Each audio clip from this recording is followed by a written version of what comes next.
Slovakia's Prime Minister, Robert Fico, has criticized the European Union in the wake of the Alaska summit between US President Donald Trump and Russian President Vladimir Putin, accusing EU leaders of promoting a rigid stance on the Ukraine war and sidelining dialogue with Russia.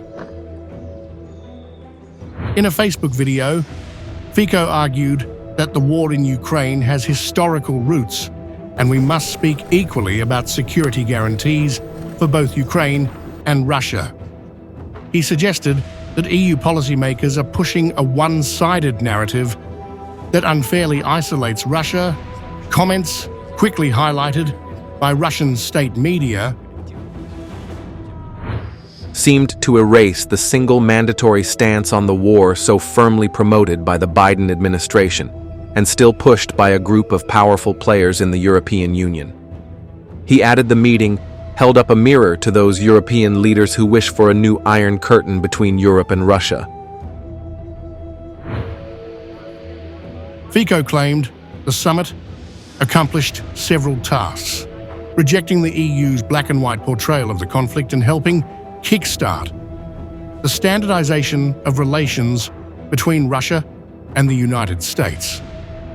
He framed EU leaders as inflexible, warning that their policies risk deepening divisions in Europe. We, the Slovak social democracy, have been talking for a long time about the need to standardize relations between the European Union and the Russian Federation, which is not currently interesting in the European Union.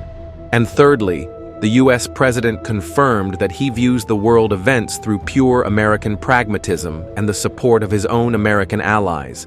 The fact that European countries are going to buy expensive American weapons to then donate them to Ukraine for the continuation of the war speaks for itself. He accused European capitals of fostering confrontation with Russia rather than pursuing dialogue, and argued that sanctions alone will not resolve the war, portraying the EU as ideologically driven and out of touch with regional realities.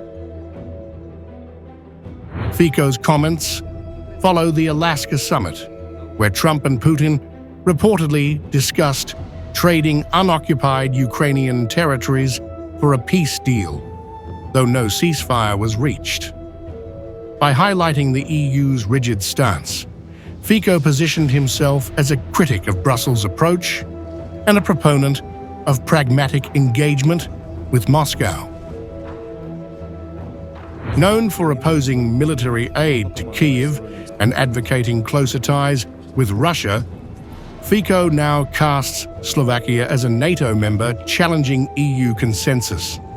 Analysts warn his rhetoric could embolden other leaders to question Brussels, weaken Western unity, and amplify anti-EU sentiment at a time of heightened geopolitical tension.